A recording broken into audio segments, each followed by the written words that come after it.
yudhhiruhu ala dini kulli wa kafa billahi syahida. Asyhadu an la ilaha illallah wahdahu la syarikalah wa asyhadu anna Muhammadan abduhu wa rasuluh alladzi la nabiyya ba'dah, amma ba'du. Kita bersyukur pada Allah Subhanahu wa taala di malam hari ini masih bisa dikumpulkan ya untuk sama-sama terus talabul ilmi, ya, tafaqquh fiddin, sebagaimana merupakan perintah Allah Subhanahu wa taala. Dalam kondisi hujan yang mudah-mudahan menambah keberkahan bagi kita. Amin ya rabbal alamin. Kaitan dengan fikih salat, sebelumnya kita sudah bahas tentang hal-hal yang membatalkan salat, lalu yang dimakruhkan, ya, dan sekarang ada hal-hal yang boleh di dalam sholat, artinya tidak membatalkan dan juga tidak makruh.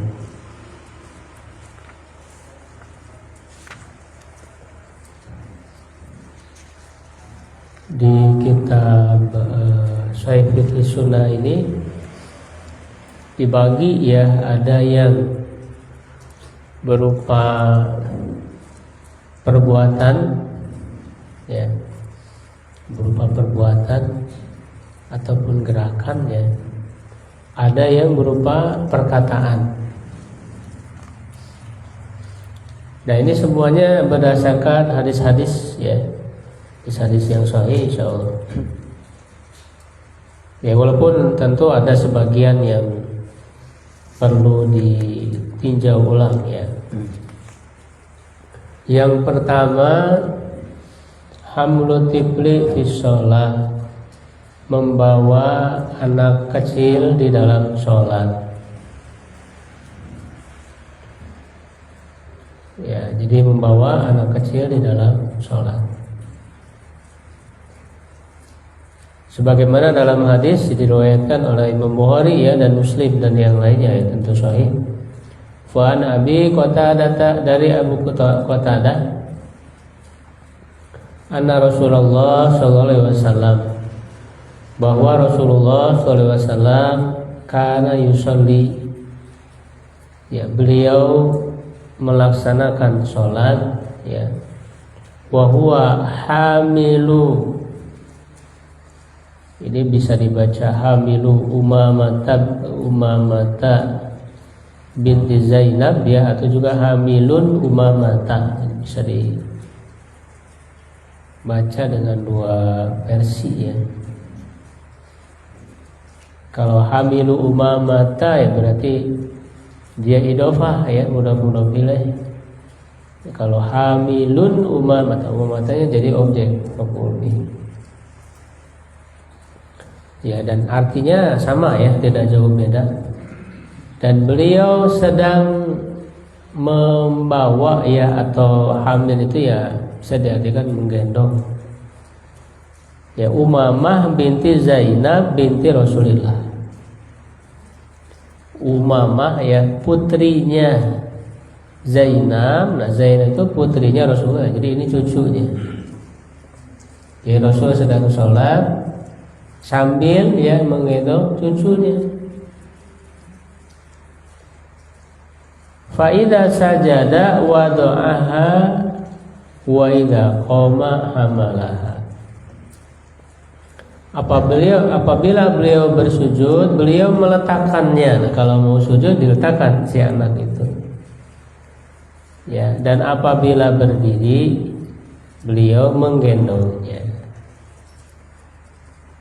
Ya, jadi itu dibolehkan, ya, terutama memang ketika membutuhkan, ya, anak dibawa sholat, jika misalnya tidak ada yang menjaga yang lain, ya, termasuk juga bisa aja, ya, selama tidak mengganggu yang lain, untuk dibiasakan, ya, anak itu ke masjid. Ya, tentu yang laki-laki, ya, dan ini sebenarnya umpama ini kan perempuan, ya, jadi perempuan juga boleh. Ya mungkin dalam kondisi tertentu ya menunjukkan bahwa Rasul itu punya kedekatan ya.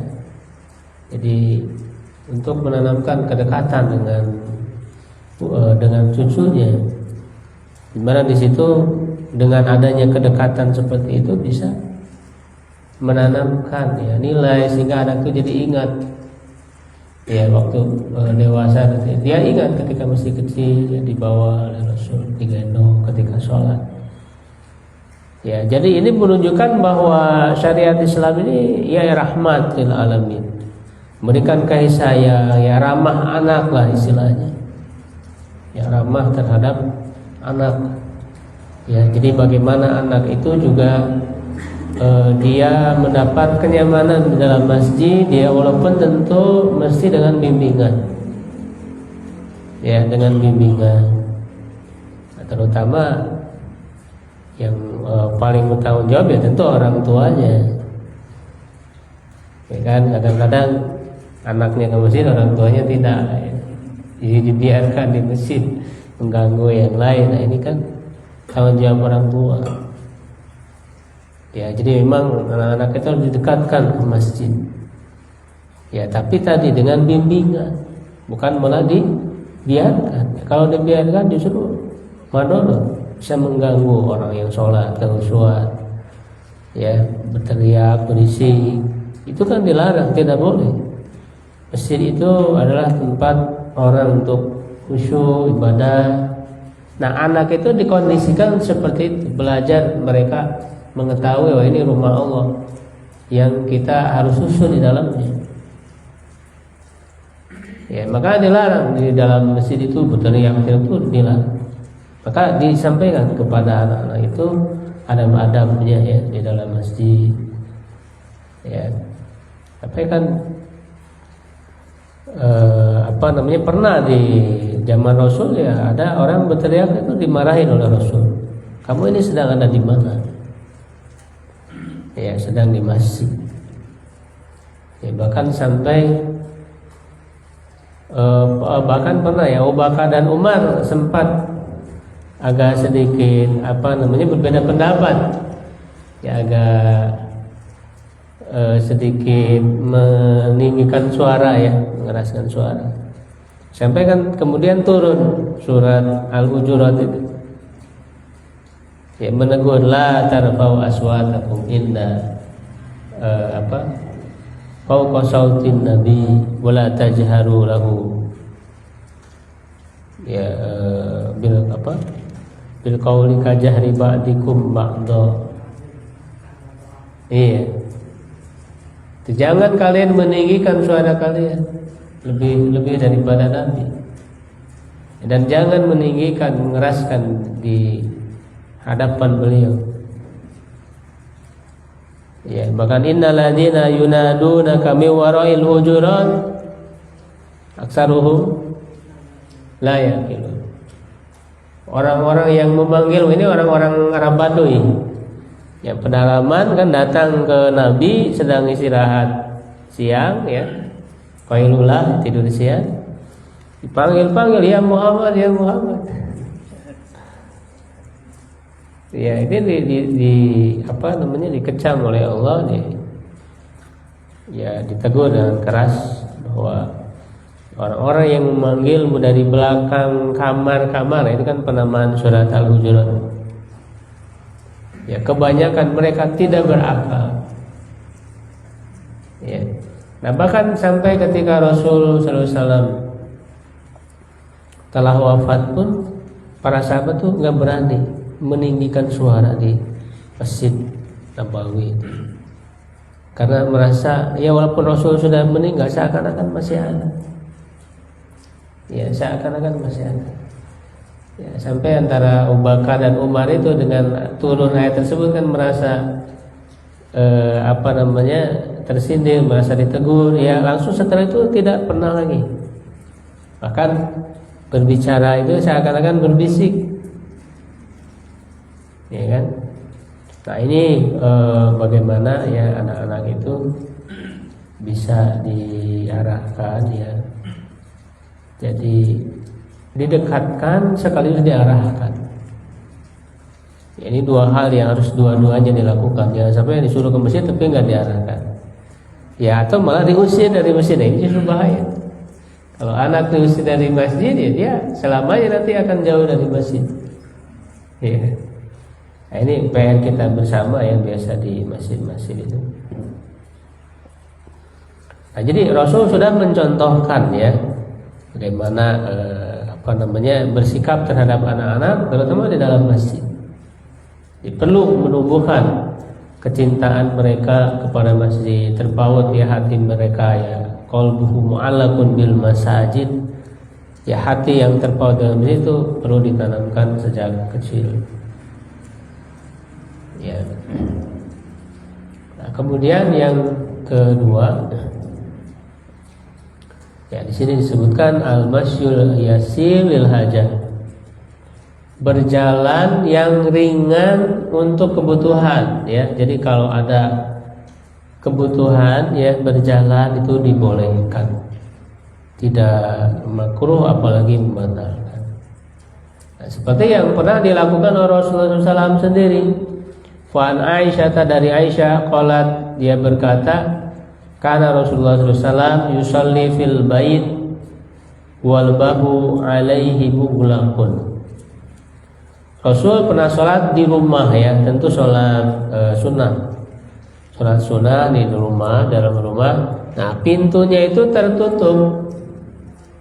Fajitu fastaftahtu famasya fafatahali.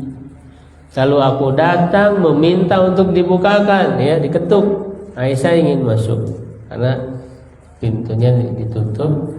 Lalu Rasul berjalan dan membukakan untukku. Tsumma raja'a ila musholah. Kemudian beliau kembali lagi ke tempat sholatnya, artinya melanjutkan sholat.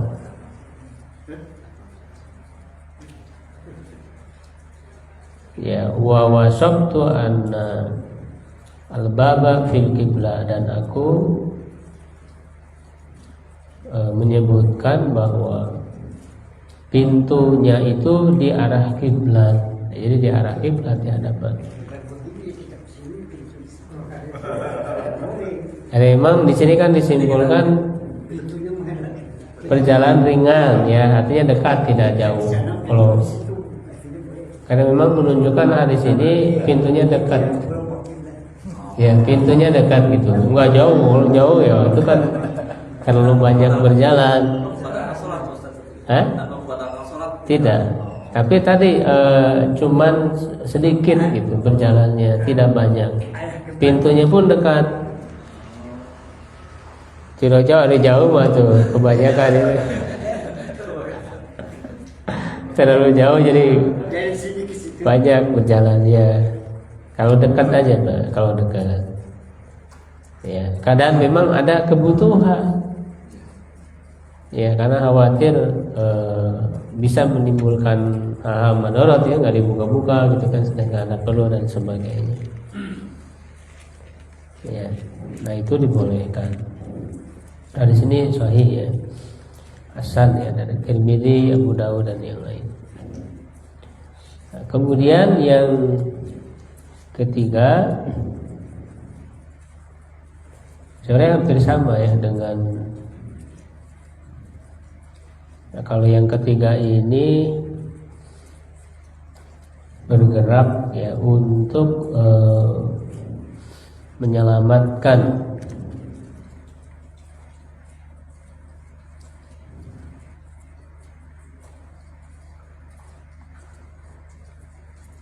ya, terlalu panjang sih ya di sini.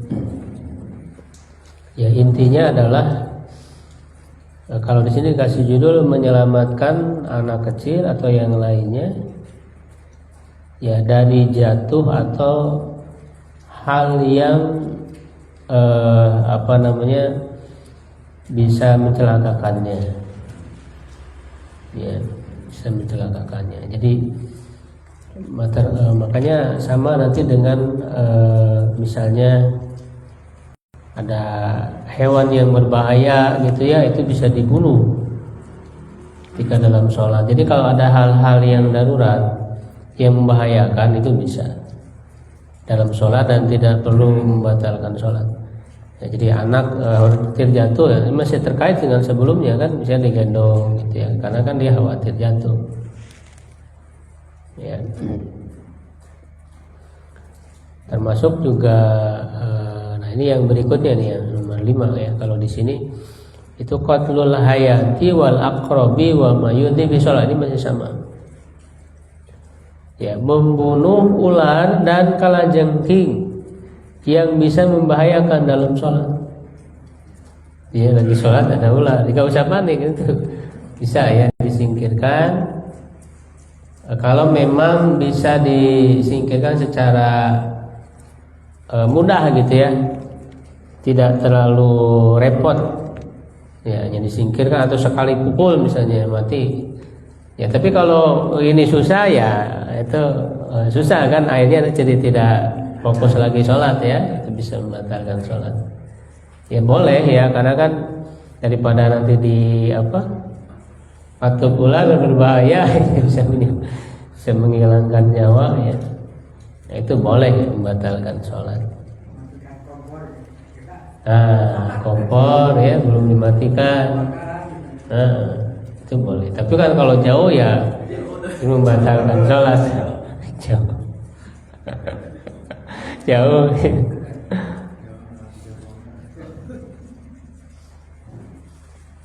Kalau dekat mah masih bisa ditolerir ya, seperti yang tadi ya.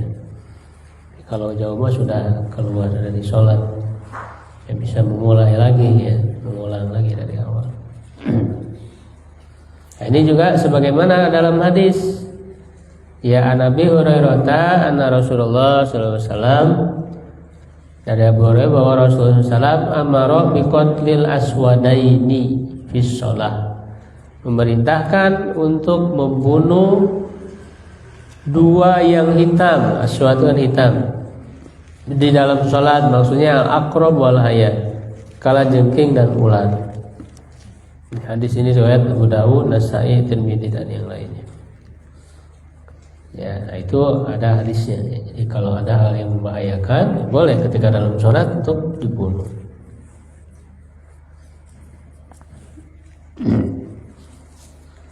Nah, kemudian yang berikutnya, mudafa'atul mari amama sholat, menahan orang yang lewat di depannya dalam sholat.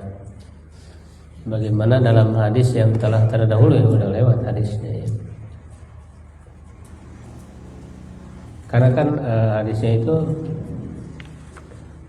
tidak boleh kan orang melewat di hadapan orang yang sedang sholat, terutama ya di wilayah dia ya, sampai sujud, tempat sujud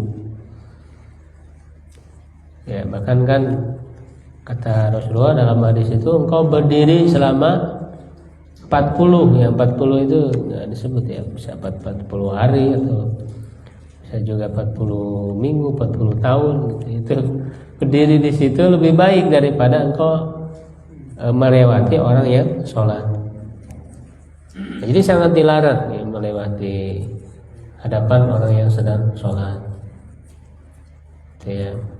Kecuali ya kalau di luar wilayah dia ya, makanya kan disunahkan menggunakan sutra ya, pembatas. Sutra itu sebenarnya tidak harus benda ya, bisa juga garis ya, garis. Karena ada ya hadisnya yang menggunakan garis, pakai garis ya, seperti ini kan ada garisnya, itu sebagai batas tempat sujud agar orang tidak melewat di situ ya. Kalau sedang sholat berjamaah ya berarti kan pembatasnya ya ada orang di depan ya, orang yang sholat di depan itu batas boleh kita tahan.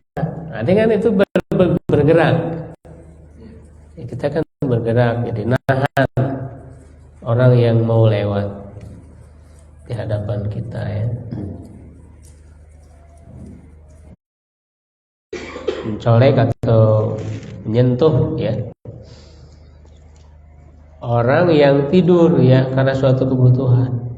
Jadi kita lagi sholat, misalnya ada yang tidur, itu boleh ya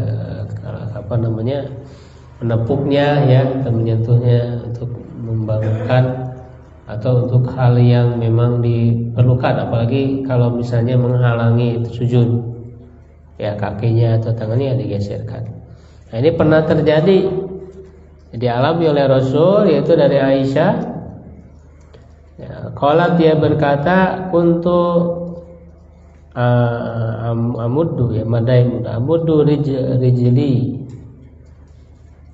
ya fi qiblati Nabi sallallahu alaihi wasallam. Aku pernah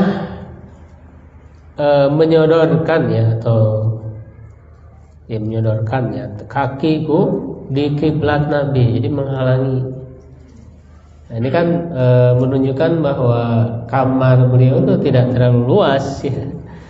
Antara Aisyah tidur dengan Rasulullah itu nggak jauh.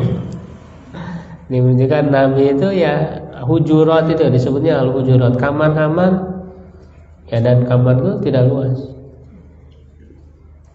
Ya, tidak luas. Dan dalam hadis lain kan diterangkan itu bukan sengaja. Ya, Aisyah nggak sengaja buat menghalangi sujud Rasul, tidak. Karena pada saat itu gelap, malam hari itu nggak ada lampu, kata beliau.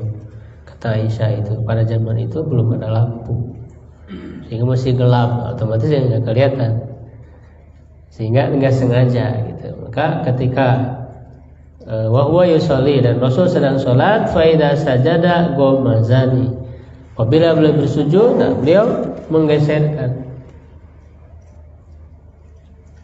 Fa idza qama, maratu, pada saat Rasul berdiri, ya Aisyah kembali menyodorkan kakinya, karena memang mungkin dia sedang tidur, ya, atau tadi tidak sengaja juga, ya. Nah, jadi itu boleh, ya, ada gerakan seperti itu. Ya, kemudian yang berikutnya, ya, khalwun na'li wa nahwihi asna shalah lil hajat. Melepaskan sendal dan yang semisalnya, ya, ketika sholat karena ada kebutuhan. Nah, ini kan pernah terjadi, ya, waktu Rasul sedang sholat, tiba-tiba beliau melepaskan sendalnya, lalu meletakkan di sebelah kirinya. Nah, ini waktu ini panjang, ya. Waktu dikasih tahu oleh malaikat Jibril bahwa di sendalnya itu ada kotoran, ada najis. Maka diberitahu, ya, dan kemudian dilepas sendalnya itu, ditaruh di sebelah kiri. Nah, sahabat yang menjadi imam itu ikut-ikutan, karena mereka saking selalu mengikuti apapun yang dilakukan oleh Nabi, gitu, ya.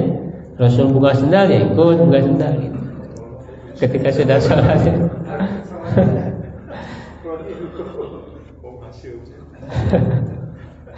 Ketika sudah sholat ditanya, kenapa kalian ikut-ikutan buka sendal, ya? Aku ini diberitahu oleh malaikat Jibril, ya, ada kotoran, mau dibuka. Tapi tentu Rasul tidak mengulangi sholat, menunjukkan bahwa kalau tidak tahu, ya, ada najis, ya, lalu ketahuannya misalnya di tengah-tengah atau di air, atau bahkan setelah selesai sholat, kalau memang tidak tahu, ya, tidak membatalkan sholat, karena Rasul pun tidak mengulangi, ya. Ini kan menunjukkan ada gerakan membuka sendal, ya. Ya, termasuk juga misalnya ada sesuatu, ya, di baju kita, ya, lagi sholat, nah, itu bisa berusaha untuk dihilangkan, dilepaskan, atau kalau perlu misalnya melepaskan, ya, tentu gerakan-gerakan yang memang ringan, ya, tidak terlalu banyak.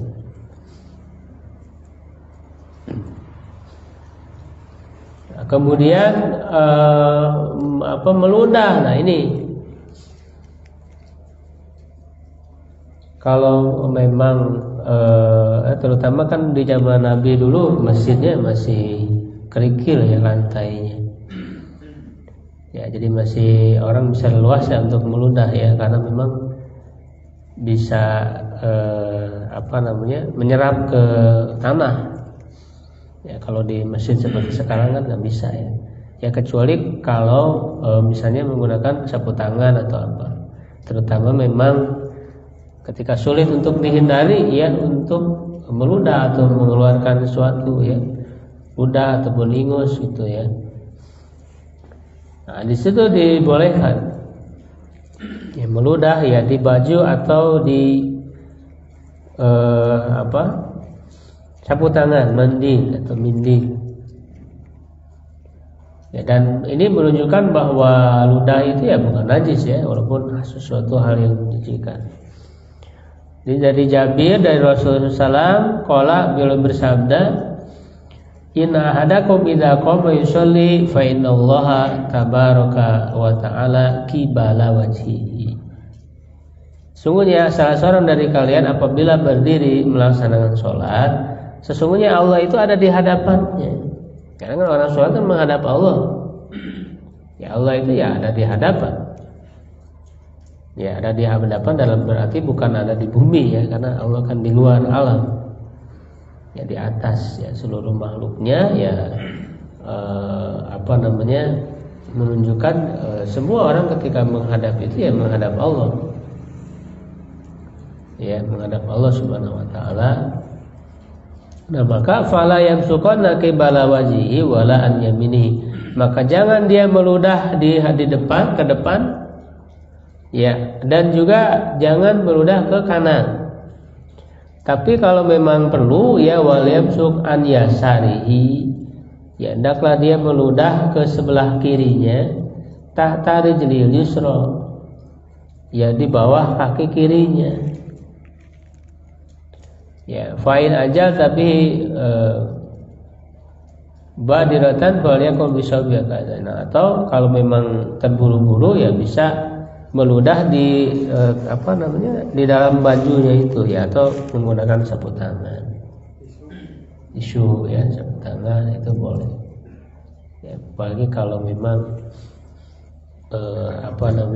sedang flu atau apa kan.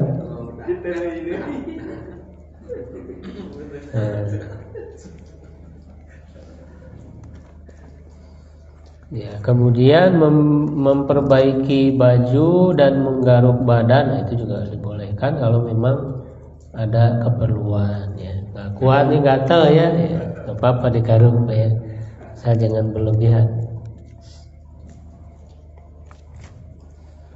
Nah, kemudian kalau ketika imam ada yang keliru ya atau lupa, nah ini kan boleh ya bagi laki-laki untuk mengucapkan subhanallah, bertasbih. Sedangkan untuk perempuan bertepuk tangan. Jadi mana bahu syai'un. Nah ini kan pernah laki-laki tepuk tangan. Nah ini oleh Rasul ditegur. Ya, jadi laki-laki itu fal yusabbi, ya mengucapkan subhanallah, bertasbih. Fa inna idza sabba iltafata ilayya. Kalau dia bertasbih maka dia akan memperhatikan imamnya itu. Wa inna ma tasfiqu, tasbih atau tasfik ya, itu sama maknanya, bisa pakai ha, bisa pakai qom, yaitu darbu safhatil kaf ala safhatil kafil ukhra, memukulkan telapak tangan ke telapak tangan yang lain. Tepuk gitu. Tapi tepuknya sekali aja, bukan berkali-kali ya. Sekali aja cukup tepuknya gitu. Jadi bukan berkali-kali ya, malah tepuk pramuka jadi. Sekali aja untuk mengingatkan ya kepada imam yang lupa. Biasanya lupa apa? Ya dalam lupa tasyahud ya awal gitu ya dan sebagainya.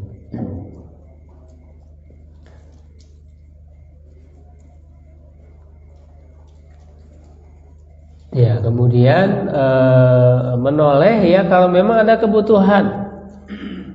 Secara asal kan nggak boleh ya, bahkan ada larangannya ya, keras.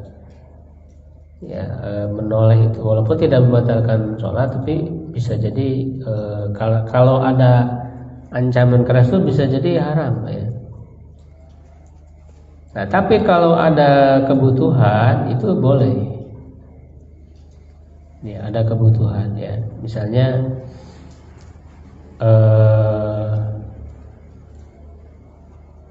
apa ya, kebutuhan untuk menoleh misalnya.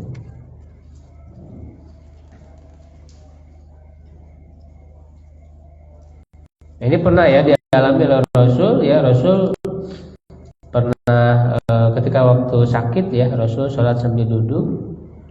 Abu Bakar memperdengarkan takbirnya kepada manusia ya, kepada orang-orang. Fatafata ilaina faro'ana qiyaman. Lalu beliau menoleh ke kami. Lalu beliau melihat kami berdiri. Fa asyara ilaina faqa'adna. Lalu berisyarat ya kepada kami, lalu kami duduk ya, kami sholat sambil duduk bersama dengan dia. Ini pernah ya dilakukan Rasul ya, sama ketika misalnya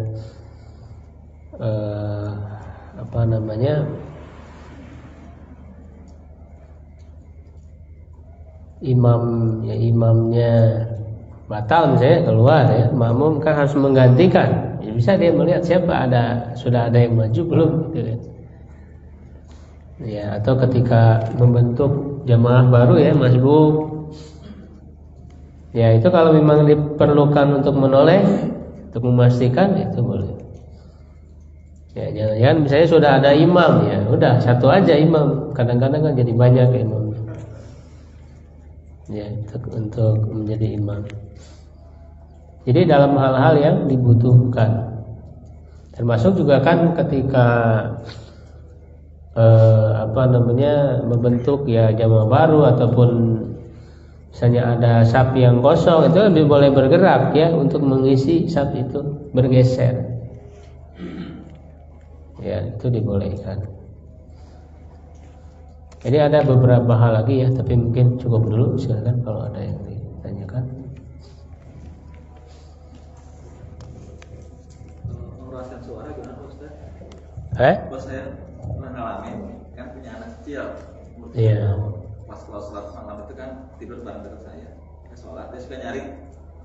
Ketika saya keraskan suara Allahu Akbar dia kan belum ngerti gitu Ustaz. Tapi kalau saya bilang sebentar gitu terus dia tidur lagi gitu Pak Ustaz.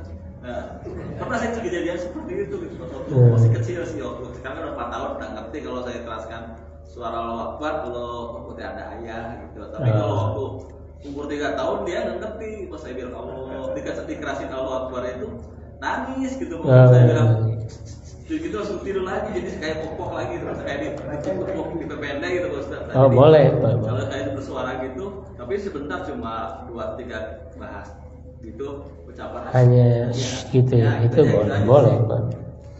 Karena kan itu hanya bukan pembicaraan, bukan kalam, jadi gitu atau menepuk-nepuk itu boleh. Ya boleh Pak, boleh. Pada anak nangis ya dia nggak khusus sholatnya. Ya, mengeraskan takbir juga boleh sih kalau ya. Jadi itu hal yang dibolehkan insyaallah. Silakan kalau. Ini Ustaz, kami yang lalu saya baru menanyakan yang dimakruhkan sholat. Di antaranya kalau nggak salah saya dengar jangan membaca ayat-ayat Quran di waktu ruku atau sujud. Oh iya. Kalau nggak salah. Tapi ada keterangan di dalam sujud Allah lebih dekat ketika hambanya sedang sujud. Jadi perbanyaklah berdoa ketika sujud. Ada keterangan itu kalau nggak salah. Iya betul. Nah, di antaranya saya sering baca di antaranya surat Al-Kahfi, di antaranya Rabbana atina min ladunka rahmah wa hayyi lana min amrina rasada. Terus dilanjutkan dengan doa Nabi Ibrahim, Rabbana hablana min azwajina wa dzurriyyatina qurrata a'yun waj'alna lil muttaqina imama. Itu kan ayat suci Al-Qur'an itu. Apakah itu termasuk makruh atau gimana? Ya memang ada ya larangannya untuk membaca Al-Quran ya. Dan juga perintah untuk memperbanyak doa. Hanya di Quran juga ada doa gitu kan. Apakah ini ada yang memang tetap melarang karena itu bagian dari Quran. Ada juga yang membolehkan ya, karena itu bahwa ketika membaca itu dia dalam rangka berdoa bukan dalam rangka membaca Quran. Ya, walaupun doa itu ada di Quran, cuman dia dalam rangka membaca doa ya, bukan sedang membaca Quran. Ya, ada yang membolehkan, Pak. Ada ulama yang membolehkan. Ya, itu pilihan aja lah ya, insyaallah. Mau pilih yang mana ya? Kalau memang masih khawatir terkena larangan ya lebih baik kita tinggalkan dan atau bisa diganti aja pakai bahasa kita ya, yang isinya sama. Kan boleh di sujud itu boleh berdoa itu dengan bahasa kita nggak apa-apa. Bahasa Indonesia. Jangan waktu sholat jangan merubah bacaan selain dari bahasa Arab. Enggak. Justru kan ketika disuruh memperbanyak doa itu bebas, doa apa aja. Kalau khawatir terkena larangan baca Quran ya, doa-doa dari Quran ya, kita bisa mengganti dengan bahasa kita. Dan berdoa di sujud nggak harus pakai bahasa Arab, Pak. Kan doa itu harus ngerti. Kita kan misalnya belum ngerti, belum bisa bahasa Arab, masa harus pakai bahasa Arab? Ya, justru disuruh memperbanyak doa itu ya doa yang mudah yang bisa kita panjatkan. Itu pakai bahasa kita. Maaf, rangkaian dalam sholat. Enggak, ini pengecualian. Dalam sujud ini pengecualian. Jadi boleh dalam sujud itu ya setelah membaca doa zikir dan doa sujud ya. Setelah itu silakan doa sebanyak-banyak. Nah itu kan termasuk dengan bahasa kita. Ya dengan doa-doa bahasa dengan bahasa kita. Di dalam sujud itu pengecualian, Pak. Jadi dibolehkan. Ya nggak harus pakai doa-doa yang maksur ya, yang ada di Quran atau di hadis, misalnya nggak harus. Ya, itu. Ya silakan. Ini ada yang berpendapat saya pernah mengikuti ya. Salah satu bisa dilihat itu pada waktu kita membaca ulum kitab ya karena berdua ya karena stain itu dia mengatakan membolehkan kita berdoa dalam hati pada waktu ya karena stain ini. Bisa boleh enggak itu? Nah itu enggak tepat kalau itu kan Al-Fatihah. Di dalam hati itu tidak boleh diucapkan. Enggak. Boleh. Enggak boleh. Enggak boleh. Tapi untuk hidayah mah pendapatnya begitu. Untuk hidayah boleh. Alasannya kenapa? Kalau ada apa itu apalah pokoknya kena hanya kepada Allah kamu memohon kiranya. Yang kedua itu sujud terakhir sujud doa tadi yang Ustaz Jamal tadi bilang gitu. Iya. Kalau tidak salah itu sujud terakhir ya bukan tiap sujud ya doa itu boleh. Benar nggak? Enggak di setiap sujud Pak enggak ada boleh. Pembatasan. Tiap sujud. Ada juga keterangan pernah saya baca itu dalam pelajaran sholat itu sujud terakhir. Kalau jadi imam itu juga tidak boleh lama-lama karena ada orang keluar, ada orang sakit. Iya. Itu udah tahu kalau sholat berjemaah jadi imam tidak sih disalahkan, cuman sepertinya hadis itu mengatakan tidak diperbolehkan gitu karena ada orang yang berhalangan mungkin di belakang dan sebagainya. Kalau sendiri boleh ya? Kalau sendiri ya enggak gitu. Yang maksud saya gitu. Ada yang berpendapat. Ya itu pernah saya ikuti itu ceramah dia Jadi pada waktu iya karena berdoa, iya karena selain itu boleh kita berdoa dalam hati gitu. Meminta apa kita kepada Allah. Itu menurut pendapat dia itu sangat tepat kan. Dalilnya apa? Enggak ada dalilnya. Apakah itu? Tapi saya melihat itu pemahaman. Bukan ada yang kayak misalnya pas sebelum amil lebih pilih walidayah.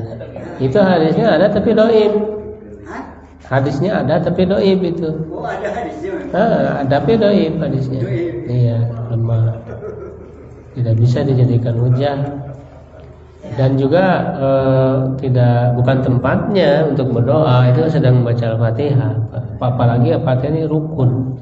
Nah yang ketiga mungkin ya gitu. Kalau ada doa dengan bahasa Indonesia gitu boleh?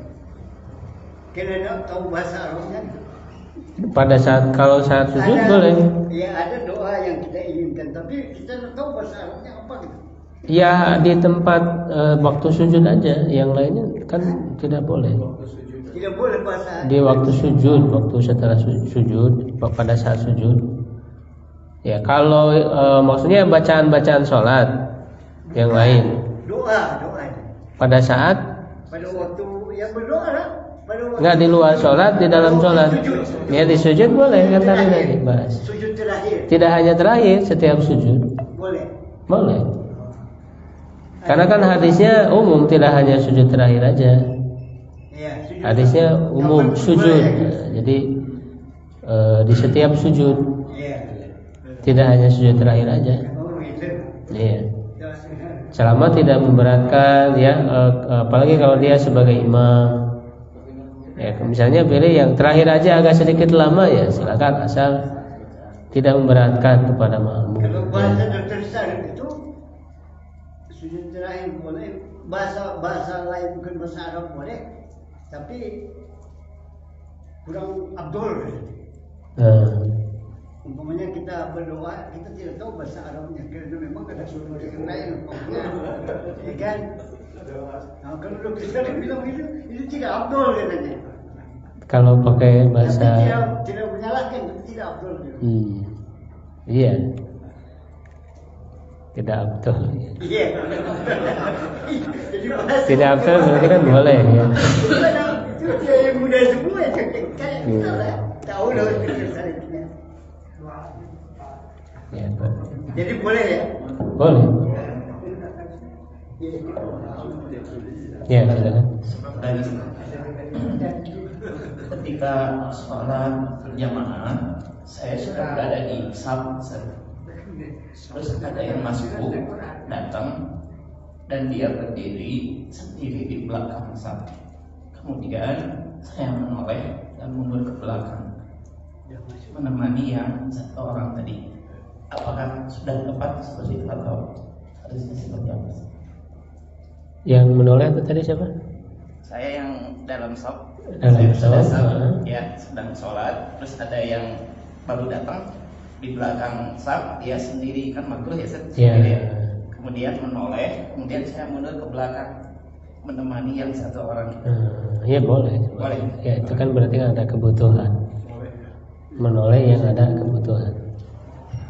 Nah kalau saya yang misalkan satu orangnya itu sementara yang lain tidak ada yang menemani dan sendiri, apakah dalam hadisnya katanya la sholat, apakah berarti tidak sah sholatnya atau seperti apa sih?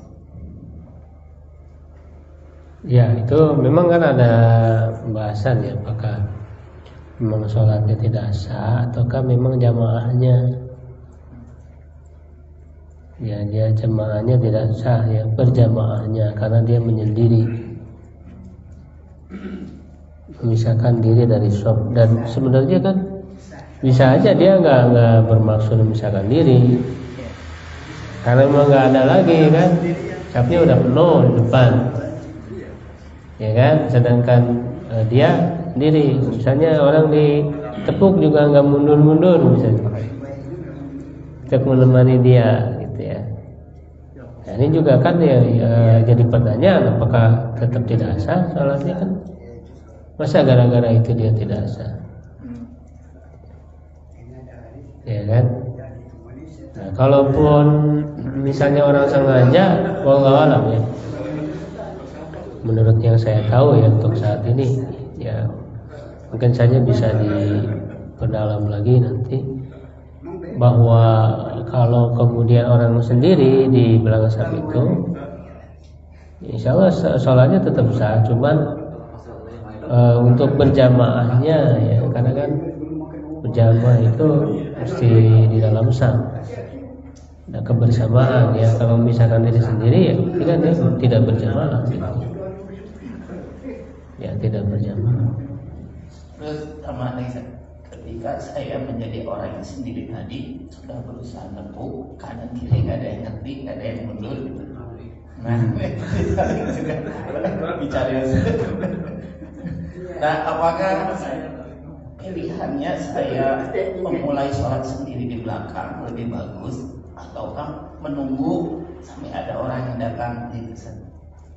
Apakah lebih bagus saya memaksakan sholat sendiri di belakang ataukah menunggu orang lain yang datang? Meskipun pernah kejadian sampai nunggu nggak ada yang datang, jadi sendiri. Akhirnya ketinggalan jamaah ya.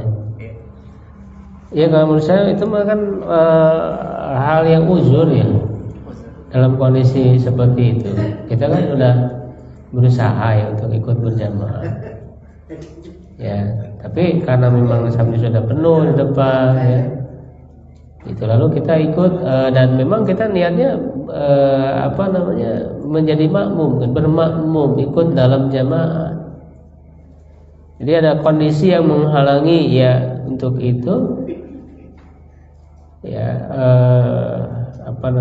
insya Allah tidak mengapa untuk ikut sholat ya. Misalnya orang tidak nyambung safnya karena terhalang tiang misalnya ya kan itu bukan keinginan dia, ada hal ya kondisi yang menghalangi gitu ya, terhalang dia untuk bersambung safnya ya karena ada tiang atau karena apalah ya, ada penghalang